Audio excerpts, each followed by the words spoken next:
et on est très fiers aujourd'hui de vous accueillir pour cette saké 3e masterclass de l'année. Et c'est une masterclass basée sur le saké et surtout sur la maison d'Asahi.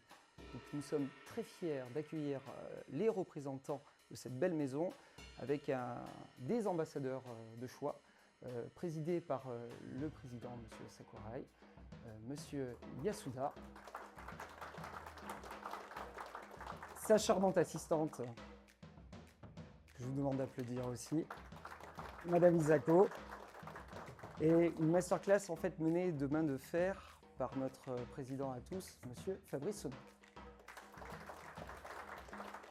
Je pense que nous allons avoir une masterclass plus que de qualité. Aux gens qui sont en train de me regarder, je ne vois que du beau monde. Je suis, moi, très fier et honoré de vous voir aujourd'hui. Je tiens à vous remercier vraiment tout l'honneur, l'association Monégasque de Sommelier, qui est une association, mais une association qui nous fait honneur de donner cette opportunité de faire une masterclass. Je remercie bien sûr donc Jonathan, merci beaucoup, Dominique, mes amis Cyril, Frédéric, avec tous les membres donc de l'association, ainsi surtout vous tous. Par votre présence, vous honorez notre maison et je tiens vraiment à vous remercier.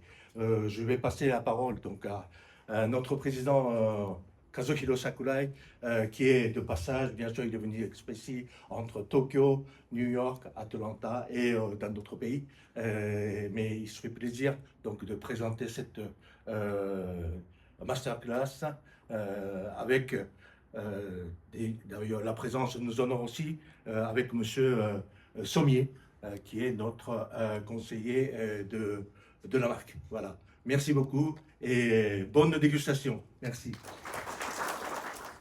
じゃあお酒の説明をしていきたいんですが、まず酒蔵の話に日本酒の話を少しだけさせてください。 Donc bien sûr, avant de parler de notre brasserie, nous allons parler un petit peu du saké japonais.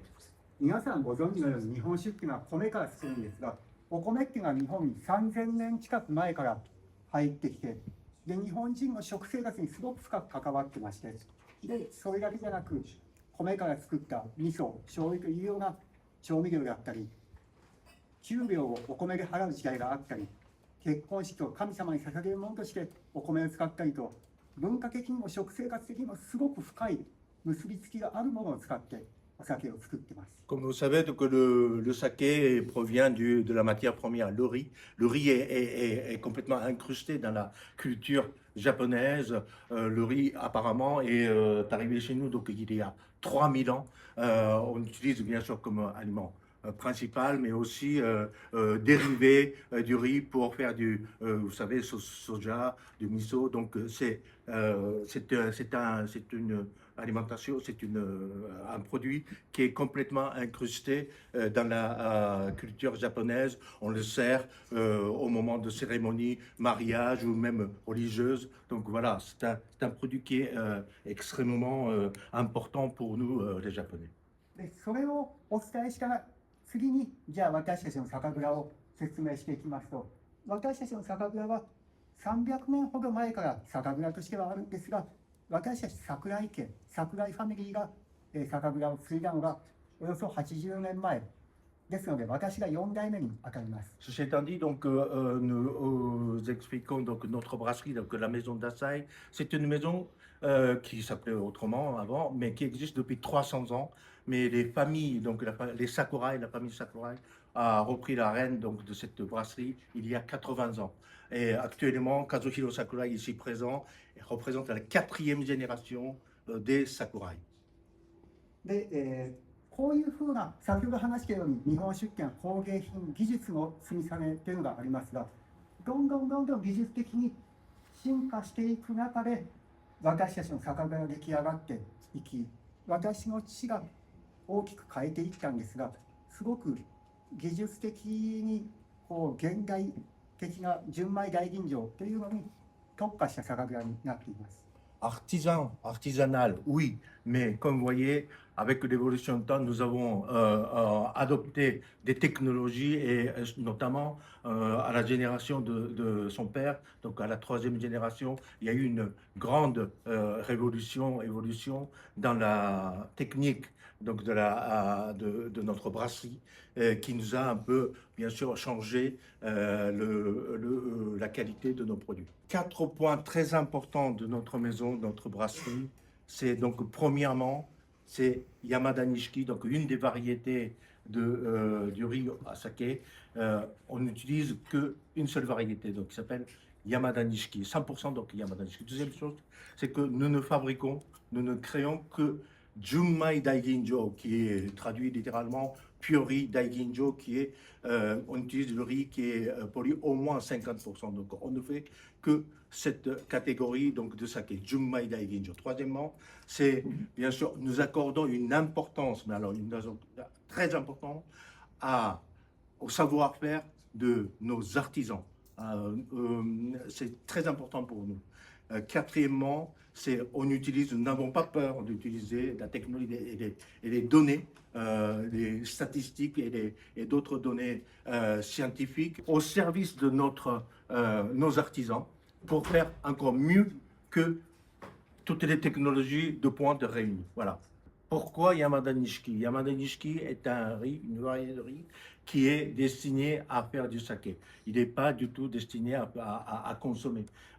Mais c'est une variété qui est considérée comme le roi donc, du riz à saké. Et nous achetons, donc nous faisons qu'avec Yamada Nishiki, et comme vous voyez le graphisme, on achète à peu près 20 à 25% de toute la production de Yamada Nishiki au Japon, chez nous, d'Asahi. Et donc Yamada Nishiki est une variété de riz à saké, considérée comme le roi du riz à saké, mais très difficile à cultiver puisque c'est une variété qui pousse jusqu'à 1,5 fois plus que le riz normal, disons. Donc c'est beaucoup plus difficile à cultiver et donc nous travaillons avec les agriculteurs, nos riziculteurs de qualité pour avoir ce genre de cette variété de riz qui est bien sûr le mieux adapté pour faire le meilleur saké,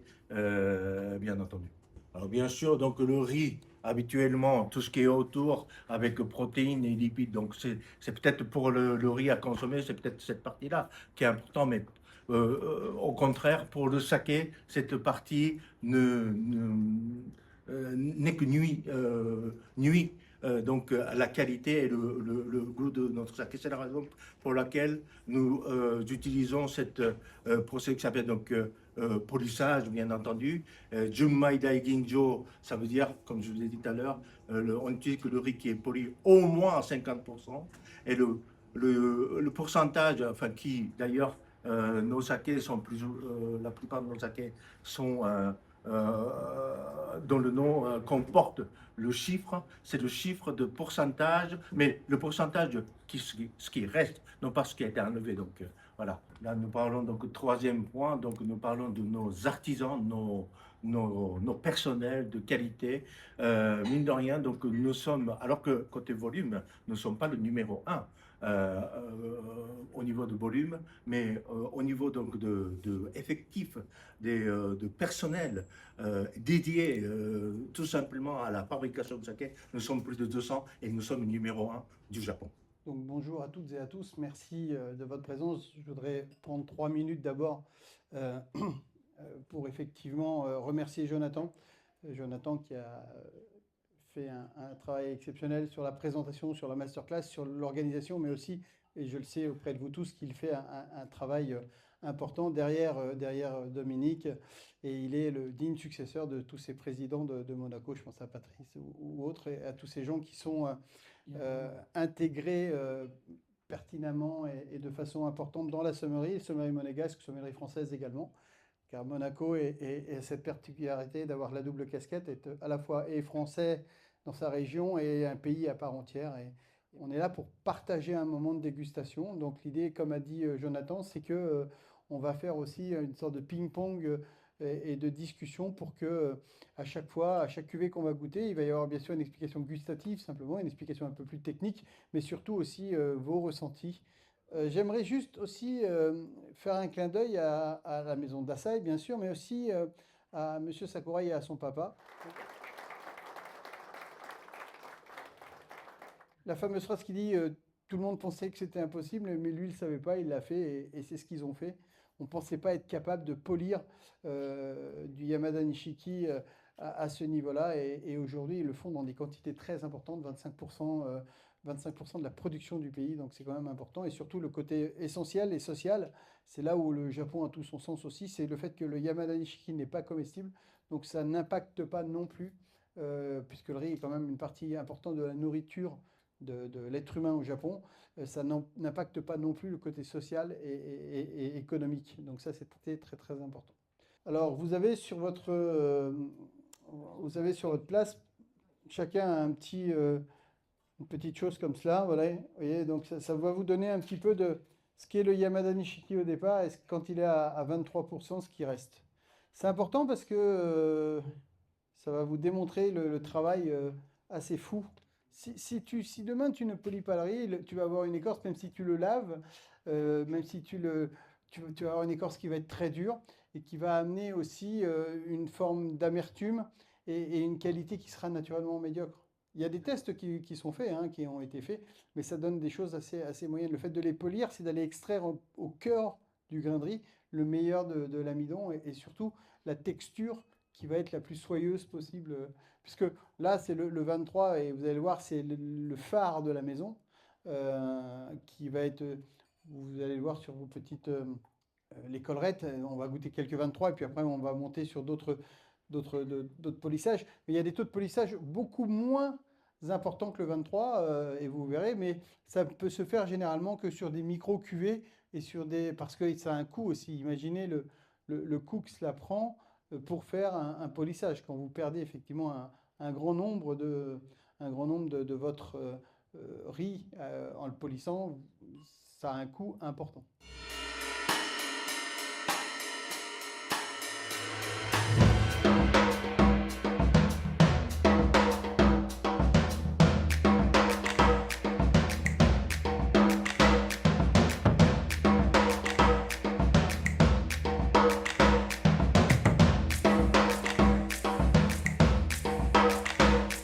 Bon, j'ai le plaisir et l'honneur de la nouvelle tradition d'être la première à faire la dégustation. Donc, on va commencer avec d'Asahi 23. Déjà, la couleur, il y a une très belle limpidité avec des reflets argentés. On est surtout le premier nez, on est beaucoup sur l'élégance, très florale, accompagné des fruits comme la poire, melon, une touche de miel. Un peu de lacté aussi, des arômes un peu lactés également.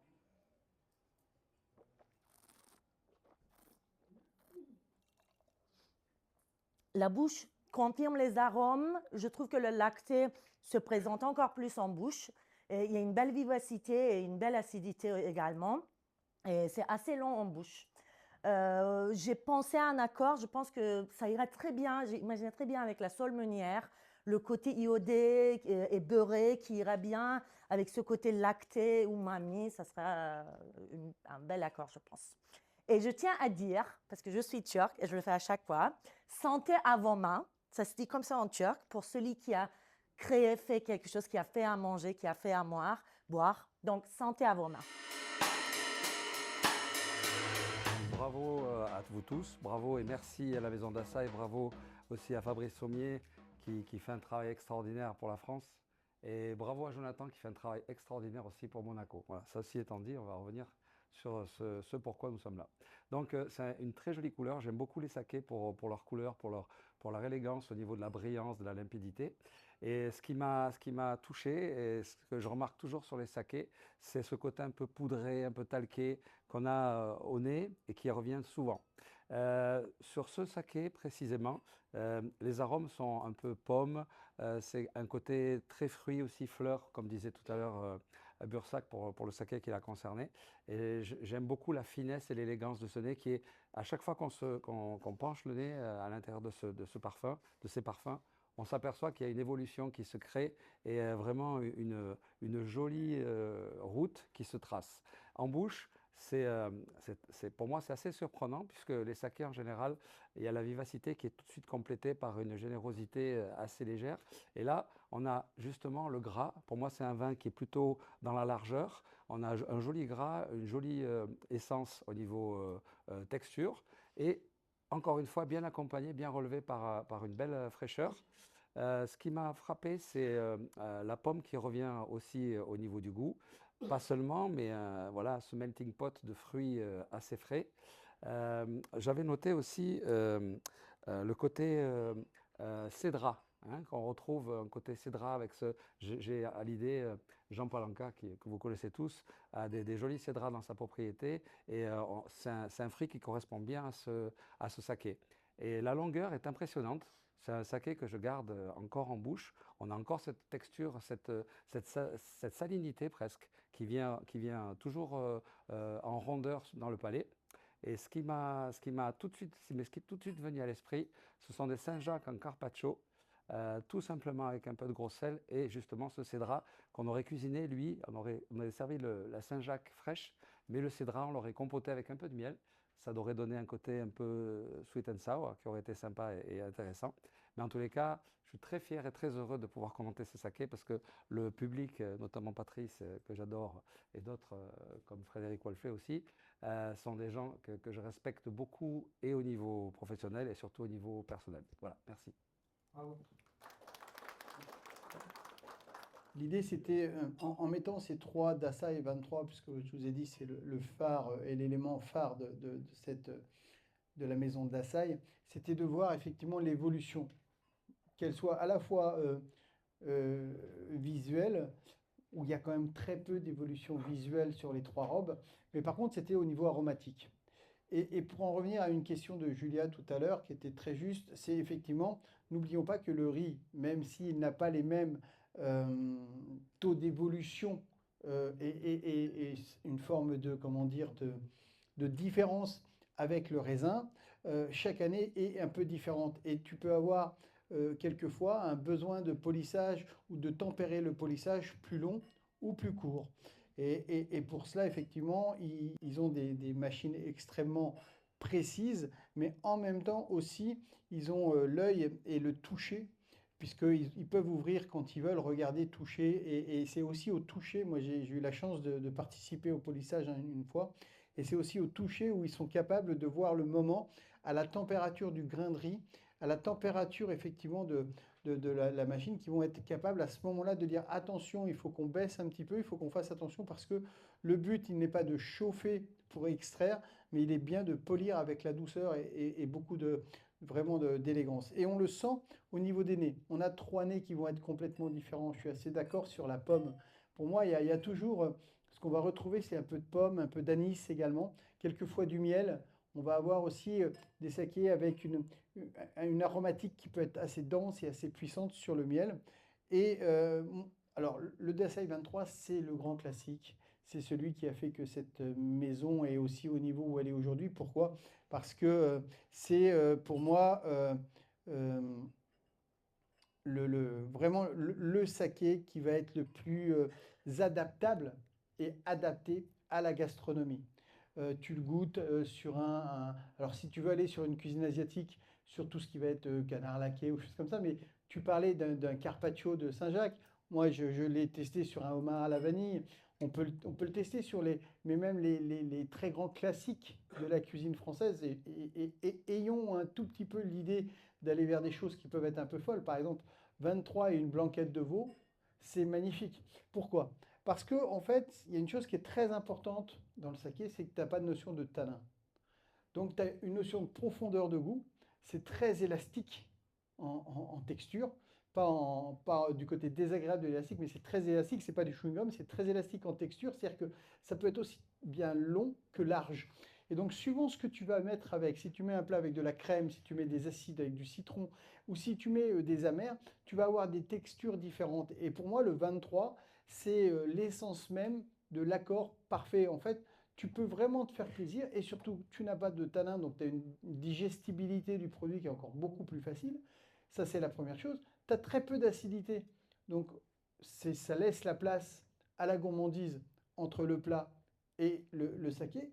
Et la troisième chose, c'est que comme tu n'as pas ces deux effets-là, même si tu as un effet alcool qui est un petit peu plus important que dans un vin, tu es autour de 16 degrés pour le 23, eh bien tu as quand même quelque chose qui est beaucoup plus agréable si tu le sers à une température bien pensée, entre 8 et 12, et en fait dans un verre à vin. Souvent on va te proposer le saké dans un verre traditionnel, et ce qu'on adore quand on est au Japon, parce qu'il y a un côté culturel, mais quand on est chez nous, le verre à vin est le meilleur compagnon de ce saké. Et la différence pour moi entre Dex et 23, c'est cette texture, c'est vraiment une note de texture en finale qui fait que le Dex a un côté presque un petit peu plus volumineux, un peu plus gras et un peu plus granuleux, mais pas granuleux dans le sens désagréable, c'est juste un tout petit peu plus granuleux. Et centrifuge, vous allez voir, pour ceux qui l'ont déjà goûté, on est sur un autre monde également, mais même un autre monde aromatique. Mais ce qui fait qu'en fait, avec le même produit de base, et je tiens aussi à signaler le travail extraordinaire qui est fait dans la brasserie, puisque si vous avez l'occasion d'aller visiter la brasserie, vous ne pouvez pas le faire en une demi-heure. C'est impossible. C'est impossible, pourquoi? Parce que c'est le temps qu'il vous faut pour changer de chaussures, pour changer de vêtements, pour changer de choses, à tous les étages. Non, il y a 12 étages, et vous allez vous changer 12 fois. Pourquoi? Parce que, en fait, l'ennemi du saké, c'est les mauvaises bactéries. Et tu vas aller effectivement dans la salle du koji où il fait 45 degrés, et puis tu vas aller dans une salle où il fait 8. Donc naturellement, tu n'as pas les mêmes vêtements, tu n'as pas les mêmes choses, et puis tu vas aller voir aussi l'endroit où ils conservent tous les produits pour les déguster, pour les redéguster, puisqu'ils goûtent tous les jours pratiquement toutes les échantillons pour voir les évolutions. Et donc naturellement, si tu veux aller y visiter, il faut une matinée. Et ensuite, tu termines au dernier étage avec une vue magnifique sur la rivière, puisque la grande force pour faire un très grand saké, il faut naturellement un très grand riz. Il faut une grande maison avec des gens qui sont passionnés, mais il faut surtout une eau d'une pureté remarquable, puisque c'est l'eau qui va naturellement drainer ensuite aromatiquement et qui va être le transfert des arômes. Donc naturellement, si tu as une eau qui est de moyenne qualité, tu auras naturellement un saké de moyenne qualité. Merci beaucoup pour cette belle invitation. Pour en revenir à ce saké, pour ma part, j'ai trouvé déjà, alors comme on parlait du vin, c'est vraiment, on a ces analyses visuelles, olfactives, gustatives comme le vin. Le côté un petit peu visuel, je le trouve légèrement un tout petit peu plus trouble que le précédent, qui était beaucoup plus limpide et cristallin. Alors, point de vue nez, j'ai trouvé qu'il y avait une très belle complexité aromatique sur celui-ci. J'ai retrouvé des arômes un petit peu de pommes golden très mûres. Ce côté agrumes aussi, c'est vraiment très complexe. Ensuite, en bouche, j'ai trouvé une bouche franche, ample et soyeuse, avec une très belle délicatesse en bouche. Ça enveloppe le palais. Une longueur en bouche exceptionnelle. Voilà, c'est très long en bouche. Un très bel équilibre entre la rondeur et l'acidité que l'on peut retrouver dans ce saké également. De beaux amers en finale. Moi, c'est un saké, peut-être que je vais dire de bêtises, mais j'oserais peut-être le marier sur un plat peut-être de la région de Fabrice, plutôt dans l'Ain, une volaille de Bresse. Alors, pas au vin jaune, bien entendu, mais pourquoi pas une volaille de Bresse au saké et au morille. Ce côté un petit peu crémé qu'on retrouve sur la rondeur de ce saké, la délicatesse. Et je me suis dit, ça pourrait être un très bel accord aussi sur une viande blanche. Voilà. Merci beaucoup.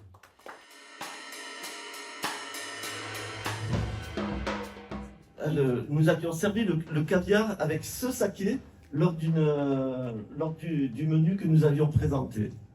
Personnellement, moi je trouve que ça se marie bien également avec un poisson blanc. Je le verrais bien se marier avec un poisson blanc. Et je tiens encore à vous remercier de m'avoir permis de faire, parce que c'est vraiment un privilège de visiter toute la brasserie. On parlait de 14 étages, mais c'est vrai que nous avons le changement de tenue. C'est vraiment un respect de tradition, de savoir-faire.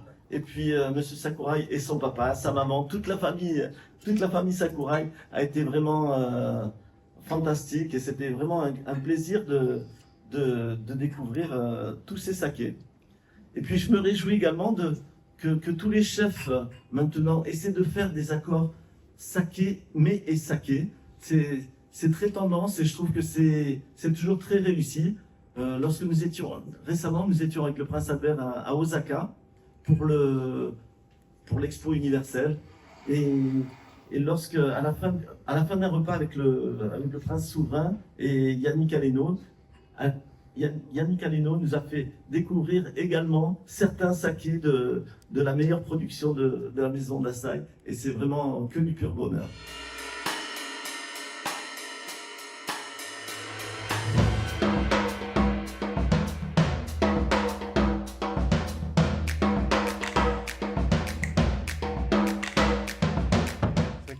J'ai la chance de connaître depuis près de 15 ans la maison d'Asahi, de par Monsieur Joël Robuchon à l'époque et de continuer l'aventure aujourd'hui. C'est vrai que cette gamme, je la trouve très intéressante pour déjà au niveau aromatique. On a quelque chose d'un petit peu perlant qui peut ouvrir aussi d'autres perspectives au niveau des accords. On a aussi beaucoup d'onctuosité en bouche, c'est très agréable. Et on a ce degré d'alcool quand même qui est un petit peu inférieur. Et c'est vrai que aujourd'hui, dans la recherche parfois de réduire l'alcool ou de gens qui ne veulent pas consommer, je pense que c'est un très bon saké, ne serait-ce déjà pour les dîners, les déjeuners d'affaires ou les moments au lunch où la réduction d'alcool est parfois recherchée. Et ce côté perlant, je le trouve vraiment très agréable. Ensuite, moi je trouve qu'on parlait d'accords mets et vins, moi je trouve qu'il y a des choses magiques avec le saké, c'est dès qu'on joue avec le fenouil, dès qu'on joue avec le thym sur les poissons, moi je vois bien un turbo, je vois bien un bar ou un beau poisson que l'on va mettre au four avec des aromates comme le fenouil, comme le thym. Je trouve qu'avec le iodé, c'est toujours merveilleux, que ce soit la Saint-Jacques, que ce soit le caviar, et tout ce qui est poisson frais. Voilà. Je trouve qu'on est sur des choses tout en subtilité dans les sakés de la maison d'Asahi, et ils vont toujours demander des plats avec de la délicatesse, de la recherche, et de la précision même au niveau des assaisonnements. Merci beaucoup.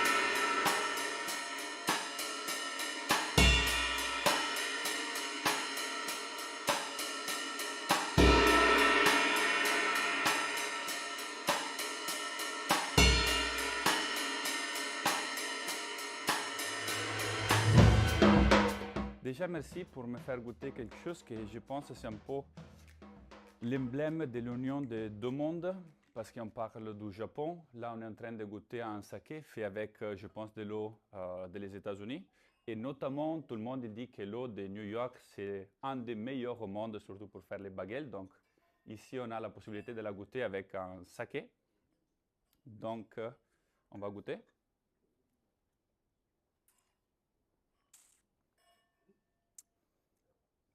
J'aime bien cet léger côté un peu pétillant et je pense j'aimerais bien la goûter avec un dessert que personne n'a parlé tout à l'heure. Donc plutôt avec un pêche rôti avec des fleurs de sel et peut-être avec un sauce au yaourt. Je pense qu'on peut avoir du gras, de la fraîcheur et une touche de salinité qui vont bien s'accompagner à cette saké. Merci.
Le saké, c'est quelque chose que j'ai découvert super tardivement, parce qu'à l'Hôtel de Paris, les chefs le travaillaient pas trop.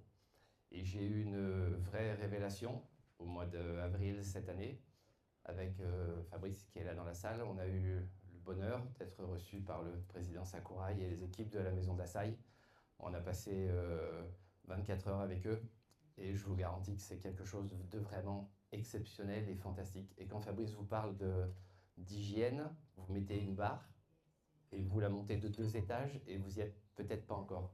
Parce que c'est vraiment impressionnant, tout est fait pour qu'il n'y ait aucune bactérie qui puisse entrer dans le process. Et je fais une petite parenthèse au président Sakurai. Je crois que j'ai reconnu dans le Dasai 23 notre petite touche quand on a secoué les sacs. Je crois que j'ai reconnu notre petite touche.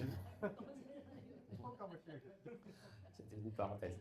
Mais c'est vrai qu'on a la chance d'avoir aujourd'hui une vraie belle proposition de tout ce que peut produire la maison d'Asahi et surtout du nombre important de qualités de facettes de ce magnifique produit.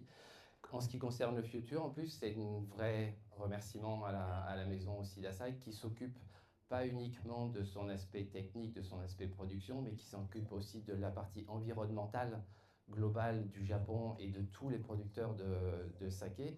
Puisque comme ils l'ont fort justement expliqué, ces produits-là ne sont pas destinés à la base à faire des produits de qualité, mais la maison d'Asahi avec son président ont décidé de supporter toute cette partie de production. Revenons tout simplement aux produits. C'est quelque chose qui est beaucoup plus riche, beaucoup plus puissant, beaucoup plus structuré, beaucoup plus aromatique que les autres sakés. En termes d'accord, effectivement, là, je rejoindrai Fabrice, je rejoindrai plein de mes collègues. On peut aller sur des viandes blanches sans aucun souci, parce qu'on garde quand même toujours ce côté un petit peu très élégant, fin et doucereux du saké, mais avec une structure un petit peu supplémentaire par rapport aux autres produits. Voilà, c'est un produit vraiment d'exception qu'on s'est mis, nous, à travailler à l'Hôtel de Paris, alors un peu tardivement, effectivement, depuis 3-4 ans. Mais c'est vrai que maintenant, on commence de plus en plus à le proposer de manière spontanée à nos clients. Merci à vous.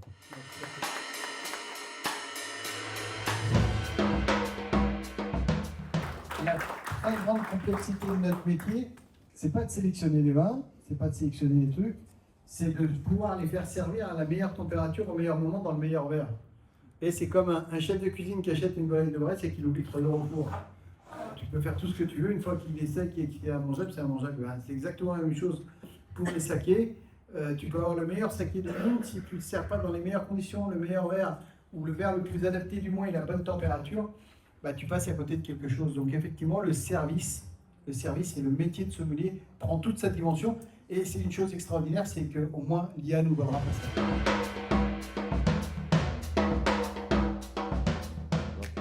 Moi, j'ai surtout j'ai eu juste une dominante qui est très anisée, fenouil, anis, ces parfums-là qu'on retrouve sur beaucoup de sakés, sur les Jomai d'Aginjo, et surtout quand ils sont très polis comme ça.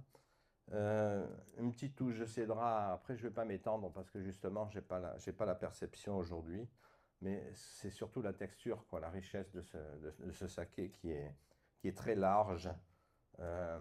Qui est à la fois suave, velouté même, parce qu'on a aussi une impression de sucrosité, je pense qu'il y a un petit peu de sucre résiduel. On a une harmonie entre la texture quand même, parce qu'on a de la puissance et on a aussi un petit peu d'amertume.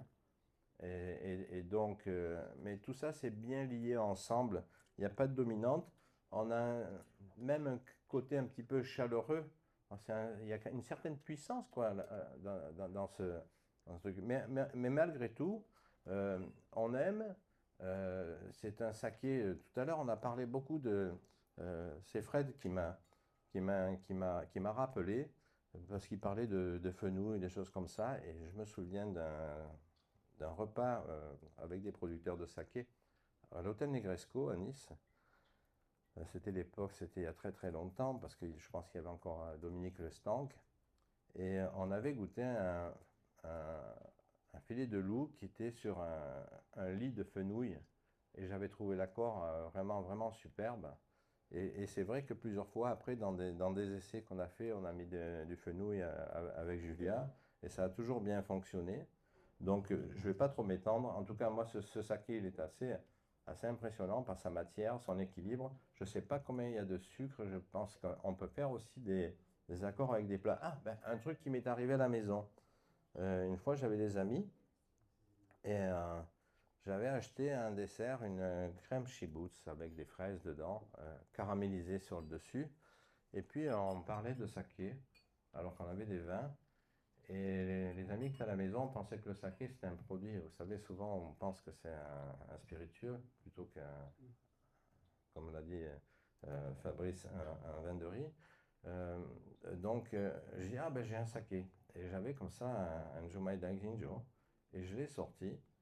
Et j'étais étonné de l'accord qu'on a pu faire, parce qu'il y avait un petit peu cette suavité, cette sucrosité, et ça fonctionnait très bien sur la vanille de la Shibutz et du côté caramélisé.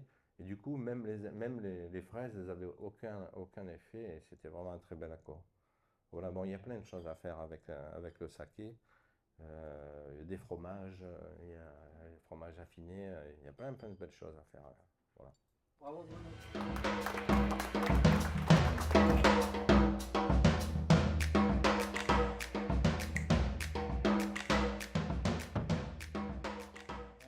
On est sur l'esprit d'un grand vin. En dehors de cela aussi, on est sur un produit qui a un coût de revient très important, mais aussi qui a un coût quand vous le servez à votre carte très important, puisque c'est vraiment la grande cuvée au-delà de tout chez Dassaï. Mais en même temps, moi, ce que j'ai aimé là-dedans, c'est sa complexité et sa capacité à s'adapter à tout type de palais. En fait, c'est vraiment la trace des grandes boissons, des grands vins ou des beaux produits, c'est d'être capable naturellement d'être dégusté seul. Et là, c'est presque le seul où on n'est pas obligé de mettre quelque chose à manger tout de suite avec, parce que naturellement, on va avoir du plaisir.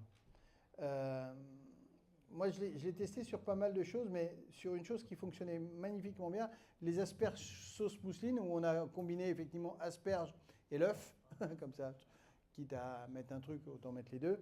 Et puis surtout, je me rappelle d'un plat qu'on faisait avec Philippe Groult, qui est un des lieutenants de Joël Robuchon. C'était des cèpes juste poêlés à la saison, avec des noisettes torréfiées, et des noisettes du Piémont, bien sûr, et un ramougot juste coupé dessus comme ça, qu'on posait juste sur les cèpes chauds, qui faisait... eh bien, c'est exactement le style de plat de l'automne qui fonctionne parfaitement bien avec ce style de saké, qui peut être un amuse-bouche ou même un plat. Mais c'est presque déjà beyond, c'est la grandeur, c'est la puissance, c'est la richesse, et c'est la gourmandise, et c'est presque celui qu'on peut utiliser sans avoir besoin systématiquement de marier quelque chose avec. Il a déjà toute son identité, il prend déjà toute la place, quoi. Juste avant, on vient de vous servir Nigori. Donc juste pour information, et ça c'est le Sparkling Saké, le 45, juste pour vous expliquer quand même, parce qu'il y a aussi du service dans tout cela. Quand on veut avoir du premier au dernier verre la même teinte et la même qualité, il faut faire une chose très très très importante, ce qu'on ne ferait naturellement pas chez nous sur nos vins effervescents ou choses comme ça, c'est qu'il faut prendre la bouteille par le col, la retourner. On ne la secoue pas, hein, mais on la retourne une fois, deux fois, trois fois. Pourquoi? Parce qu'en fait, tout ce qui était au fond avait légèrement naturellement déposé. Et le fait que cela dépose, si vous ouvrez et vous servez, vous allez avoir quelque chose de très clair et ensuite une matière collante et au fond. Quand vous mélangez l'ensemble, vous aurez dans tous les verres exactement la même texture et la même couleur. Elle est beaucoup plus basse, ouais. La question est beaucoup plus... Non, tu crains pas normalement, c'est pas un soda ou autre chose, donc ça va pas exploser. Voilà, non. Et d'ailleurs, on le voit, parce que tu vois comment c'est fermé. Si ça avait une pression la même pression qu'un champagne, ça aurait explosé déjà depuis longtemps. Donc en fait, on y garde un côté sparkling pour le côté une effervescence naturelle et surtout aucune filtration. Du coup, de ma petite expérience, on avait... Pardon. Je tiens le cordion. Ah, avant, avec notre collaboration avec le chef Mauro, on avait dans notre menu dégustation, en première étape du menu, une très belle ventrèche de thon qui avait été maturé pendant une bonne 60aine de jours. Et dans notre accord mets vin, nous mettions du saké justement, et de par ce côté onctueux et voluptueux de notre belle ventrèche, ça matchait plutôt bien. Et il nous manquait justement ce côté frais et très rafraîchissant pour matcher à la perfection avec cette ventrèche. Et je pense que celui-ci irait à merveille avec notre plat qui était la première étape du menu dégustation. Et en plus, je pense que ça ouvre bien le palais pour la suite du menu et je le verrai bien là-dessus. Voilà.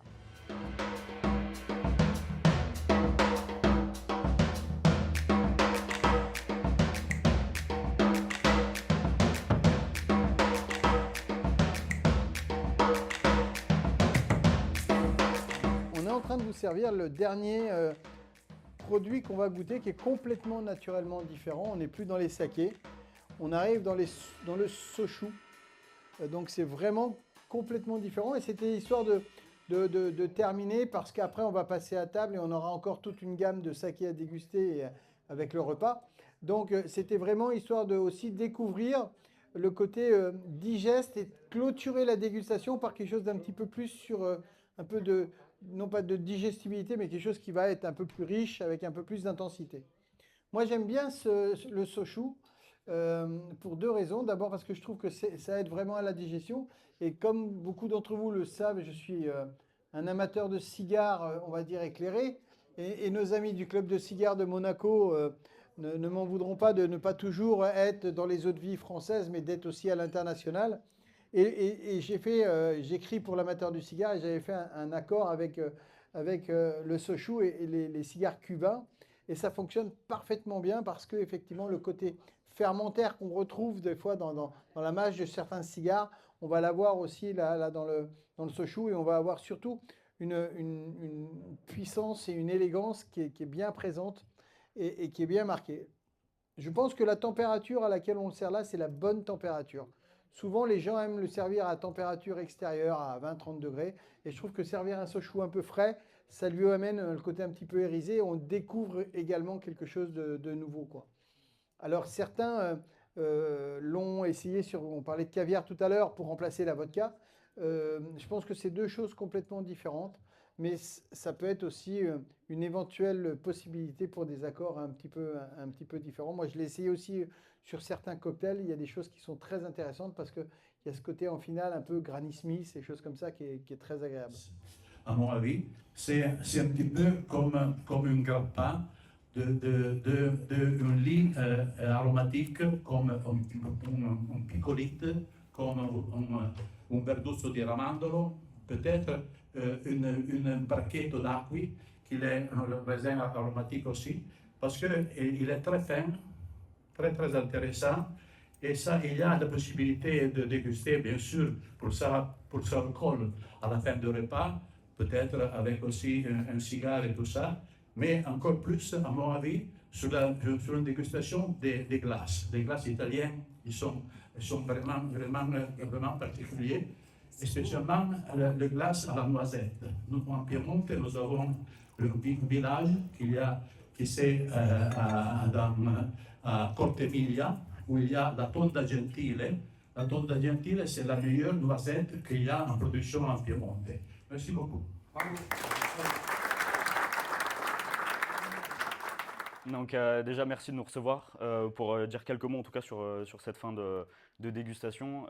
C'est vrai que pour faire la liaison entre les différents accords qui ont été faits au Château de la Gaude, on a eu la chance de servir également un temaki. Le temaki, on est vraiment sur le côté un petit peu street food, comme on aime bien le présenter nous au château.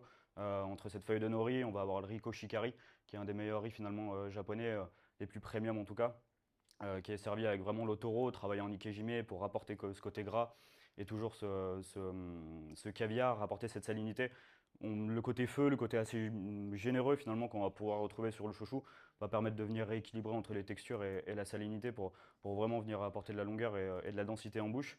Et aussi pour en revenir du coup à nos amis italiens, c'est également l'accord qui me venait en tête. C'est finalement de pouvoir l'accompagner avec une glace au fromage de chèvre, à la Bourse du Rhum notamment, C'est vrai, on peut en profiter d'avoir ce côté assez frais et élégant, terminer sur une note assez douce. Le chouchou va venir pour apporter quand même de l'équilibre et de l'élégance. Sur une dernière note sucrée, pour aller sur un petit peu de gourmandise, parce que je commence à avoir un peu l'estomac qui gargouille, on peut l'accompagner avec un entremets chocolat blanc et matcha, servi juste sur un biscuit noisette. C'est vrai que le côté assez rond et gourmand du chocolat blanc, mais contrasté avec la très fine amertume du matcha, ça va pouvoir venir apporter également toujours de la gourmandise et de l'élégance sur la fin de repas. En tout cas, merci pour cette belle dégustation. Moi, je me suis régalé depuis le début. Je ne connais pas le menu, mais je sais qu'on nous a réservé des choses assez intéressantes. Donc oui, moi ce que j'aime dans le sochou, effectivement, c'est sa structure, sa richesse, c'est son élégance, mais en même temps, où on n'est pas amené par le feu. Et notre confrère, meilleur sommelier du monde, nous a expliqué la noisette. Je suis assez d'accord sur le fait de la glace. On oublie quelquefois que la glace peut être quelque chose qui nous aide à digérer, puisque c'est un vrai dessert. Et ça n'est pas qu'un dessert, c'est aussi un moment de plaisir. Ça nous rafraîchit et en même temps, on a une belle matière, une belle richesse sur la glace. Et la noisette, quand on dit qu'elle est la plus belle en Italie, c'est sûrement la plus belle du monde. Et effectivement, le côté noisette et ce style de sochou, j'ai essayé avec un Paris-Brest de Philippe Conticini, par exemple. Et ça fonctionne merveilleusement bien. Donc effectivement, la noisette est sûrement un des meilleurs accords possibles. Mais surtout, je pense que dans les accords, il faut aussi y mettre beaucoup. On y met beaucoup d'amour et on y met tout ce qu'on aime. Et le but, c'est pas de se cantonner vraiment à des accords qu'on pourrait faire. C'est aussi imaginer de quoi on a envie à ce moment-là et avec les gens avec qui on est, quoi. Et aujourd'hui, on a passé un moment d'une belle distraction. On a appris beaucoup de choses, mais surtout, on a partagé une passion commune qui est la passion pour les vins, pour les spiritueux, pour les sakés et surtout pour la vraie fraternité au sens confraternité du terme.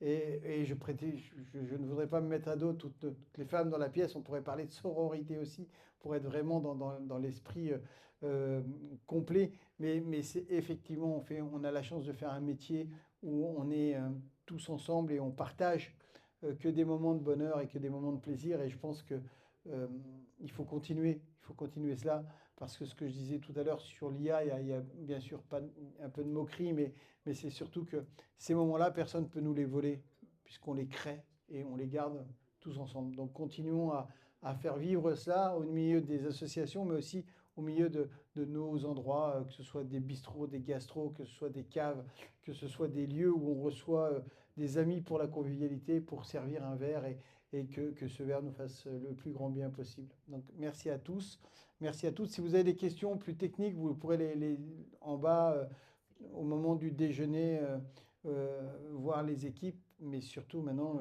comme disait Rabelais, je vous souhaite un bon appétit et une large soif. C'est au-delà des étendards et du symbolisme que vous avez pu parfaire durant toute cette belle matinée. On n'a pas encore été au déjeuner. Je suis convaincu que le déjeuner va vous égayer et va vous rendre fiers, en tout cas, du travail qu'on a pu faire chez nous, ici à Monaco. Sans parler aussi de l'équipe du Méridien, qui est célèbrement bien représentée par Monsieur Waro, ici. Nous, le symbolisme, c'est au travers, quelque part, de notre fanion. Comme disait Patrice Franck, il faut qu'il soit étendu dans un endroit très visible de votre bureau, parce que quand vous êtes arrivé à Monaco, on repart toujours avec beaucoup de souvenirs et avec un petit peu, cette notion de cœur qu'on a, beaucoup d'émotions. Et quelque part, lorsque vous allez regarder ce fanion, vous allez penser en tout cas à cette belle journée. On l'a dédicacé, ça s'appelle de l'amitié, de la passion et du saké. Parce que de l'amitié, c'est sûr qu'au travers de cette belle dégustation, il y en a eu. Il y a des amitiés qui sont fortes. Et je trouve que la passion, elle est faite parce que on a en tout cas un métier de passionné. Et puis d'habitude, on marque du vin, mais non, là ce soir, et en tout cas aujourd'hui, c'est du saké. Et on est très très fiers. Donc j'invite à la fois à venir avec vous chercher ce joli fanion, mais vous avez mes 4 collaborateurs qui vont aussi vous décorer d'une médaille qui s'appelle le Pins des sommeliers de Monaco et on vous fait membre de cœur de notre association. Merci à vous.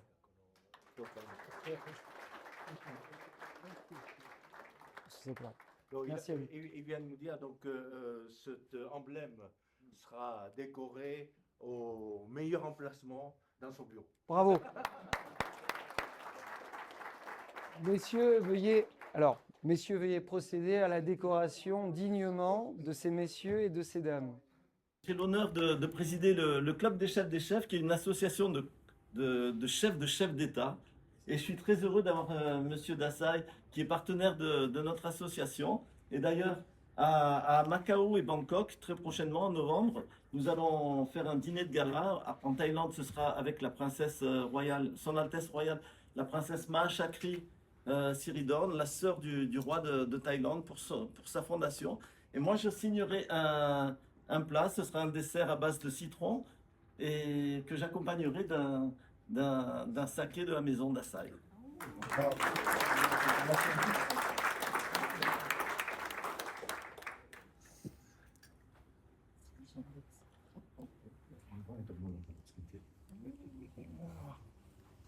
Bravo.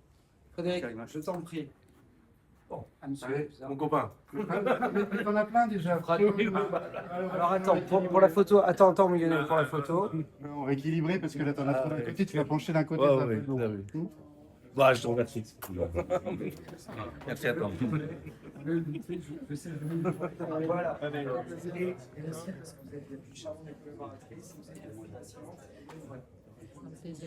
Merci en tout cas, c'est à chaque fois une superbe expérience.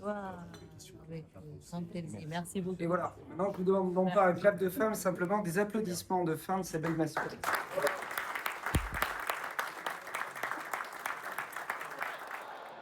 On est tous très fiers aujourd'hui de vous accueillir ici sous la pinette du restaurant Muse, un restaurant qui a été créé il y a quelques années. Et ce qui est intéressant aujourd'hui, c'est que vous allez quelque part être séduit d'un menu qui n'existera jamais et qui existe juste pour aujourd'hui.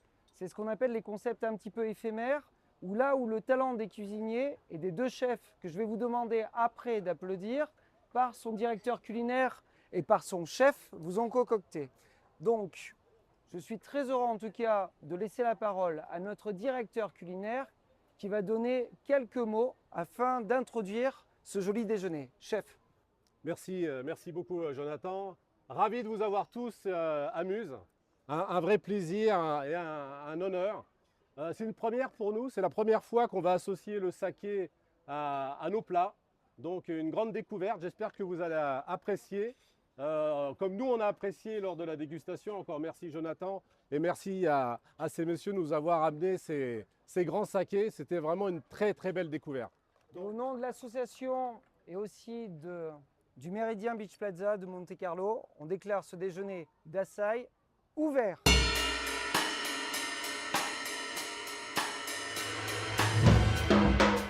Bien, aujourd'hui, nous étions à Monaco, au Méridien Beach Plaza, sous l'invitation de l'association monégasque des sommeliers pour faire la découverte ou la redécouverte des sakés de la maison Dassaï. Un grand bonheur, un grand plaisir, un travail de connexion, d'amitié, de fraternité, de gourmandise également, qui se termine avec un excellent déjeuner en accord saké et plat.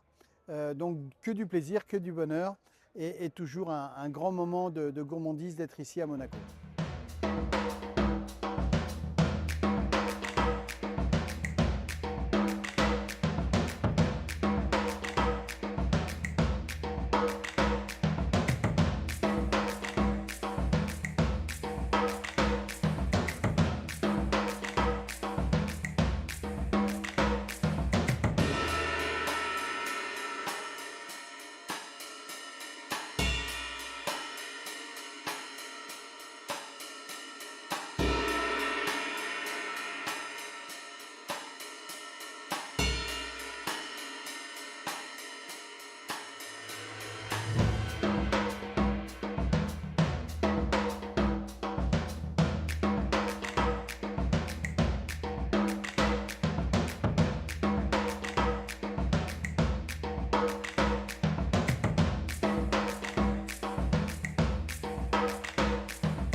Osaka et au Japon de manière générale. Et on retrouve déjà avec la famille Sakura et les représentants de la maison d'Asahi tout ce que j'y ai trouvé. La convivialité, une dose de sérieux, des produits d'une précision rare. Vraiment, on est sur du haut de gamme, on est sur quelque chose qui est extraordinaire.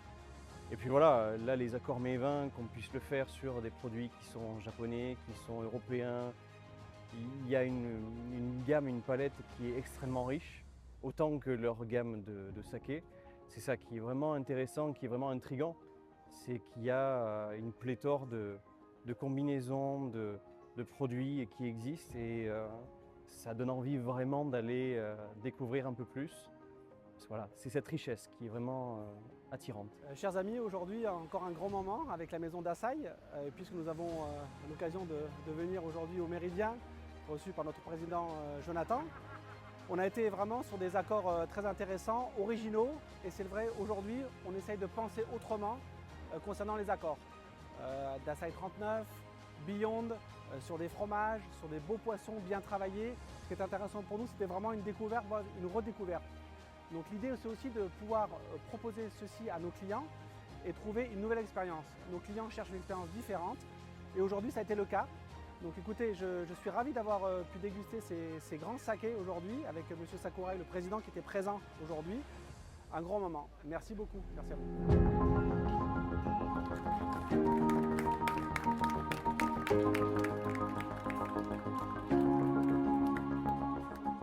Bonjour à tous. Merci beaucoup d'être venus aujourd'hui au Méridien Beach Plaza où on a eu la chance de pouvoir découvrir les sakés d'Asahi. Un très joli panel de sakés, c'était magnifique à la dégustation. Un très bel exercice pour nous aussi de pouvoir associer les produits qu'on a l'habitude de travailler avec quelques signatures justement pour essayer encore une fois de faire vivre les sakés qu'on nous a proposés. Donc c'était un super exercice, on s'est fait plaisir. Vraiment fait plaisir à préparer ce menu et j'espère que ça a été pour vous pareil, un plaisir à déguster. Merci beaucoup. Puisque vous êtes tous en écoute et ça a été le moment le plus cher parce que arrive une grande surprise maintenant. C'est pas une petite surprise, c'est une grande surprise. Vous avez à voir dans un verre qui va accompagner quelque part le dessert, quelque chose qui existe très peu. Je sais que en plus la maison d'Asahi a eu beaucoup de mal à nous fournir justement ces bouteilles. Normalement, il était prévu qu'on ait à peine entre 2 et 3 bouteilles. Et grâce justement au président M. Sakurai, qu'on remercie encore une fois, on a un peu plus de bouteilles. Vous allez avoir quelque chose dont je ne vous dis absolument rien du tout. Le but, ce n'est pas du saké, c'est au-delà. C'est ce qu'on appelle un mirage. C'est quelque chose qui est à la fois tellement beau et tellement éphémère dans le goût et qui va tellement symboliquement s'accorder avec le dessert. Je trouve que ça va être juste magnifique. Donc, prenez en charge simplement la qualité et simplement le fait de dire j'ai été chanceux parce que je vais goûter ce genre de produit. Merci à vous. Puisque tout le monde est là, monsieur notre président, donc M. Sakurai, tient justement remercier Jonathan particulièrement et lui fait non pas membre honorable de la DASAI, mais voilà, comme ça, il sera obligé de travailler pour nous un petit peu. Avec nos sincères remerciements. Donc, Jonathan, merci beaucoup pour cette magnifique manifestation. Voilà.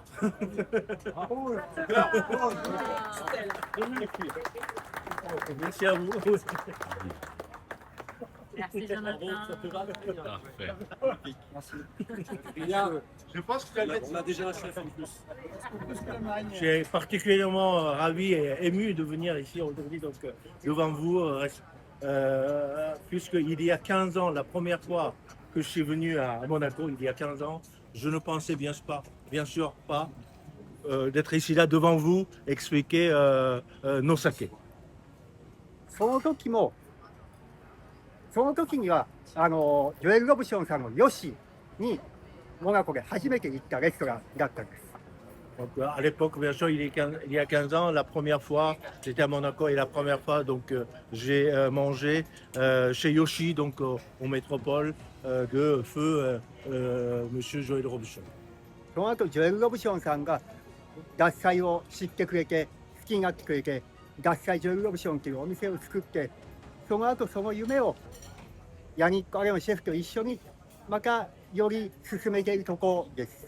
En ce moment, vous savez, donc, on n'y pensait pas, mais c'est la première fois qu'on était dans Joël Robuchon. Et après, Joël Robuchon a bien voulu adopter nos sakés. Nous avons créé ensemble un établissement de Dasai Joël Robuchon. Donc, bien sûr, avec la disparition de M. Robuchon, cette aventure a terminé, mais nous continuons justement avec aujourd'hui concours de monsieur, donc le grand chef Aleno. それはその夢っていうのは獺祭日本酒をいろんな人にこう飲んでもらいたい世界中の人に飲んでもらいたいっていうものなんですがこれは別に私たちのお酒をたくさん売りたいっていうことじゃなくて美味しいお酒を飲んで幸せになってもらいたいっていう思いが強いんです。C'est un chemin qu'on devait prendre, on voulait prendre justement pour ne pas, pour pas dire donc pour vendre plus nos sakés, mais pour que les gens, plus de gens puissent goûter dans le monde, puissent goûter nos sakés. その夢を叶えるにはやっぱり皆さんの力がすごく必要。このプロの皆さんの力が必要なんで今日こういう皆さんにお話できて皆さんに獺祭という酒を知ってもらったことを心から感謝しています。Dans cette perspective, bien entendu, nous avons besoin de vous, nous avons besoin de professionnels de talent comme vous pour encore continuer dans cette direction. Et de tout cœur, nous vous remercions de nous avoir permis cette opportunité de vous parler de nos sakés. 本当にそれをやっていたジョナタンさんとソミエさんにすごく感謝を込めて、そして来ていただいた皆さんにも感謝を込めて本当にありがとうと言いたいと。Je tiens vraiment à remercier tous les gens présents aujourd'hui. Donc, par vos présences, vous honorez notre maison et particulièrement, bien sûr, Jonathan et Monsieur Sommier. Leur présence et nous en remercions de façon très sincère. Merci beaucoup. Une nouvelle fois, je remercie la maison d'Asahi avec son président, M. Sakurai. On est très heureux, très fiers d'avoir passé une excellente journée. Le 15 septembre va rimer sur un premier pas envers le Japon. Et nous, on a montré qu'au travers de ce premier pas, on a fait une très très belle approche au travers d'une cuisine tellement so Frenchy, le côté très français, auquel on a sublimé d'excellents produits. En tout, je crois qu'on a eu à peu près une bonne dizaine de sakés à goûter, mais qu'on n'a pas simplement goûté, qu'on a sublimé au travers d'un savoir-faire monégasque et surtout avec d'excellents dégustateurs. Je vous remercie et pour ce qui est du Japon, à tout bientôt.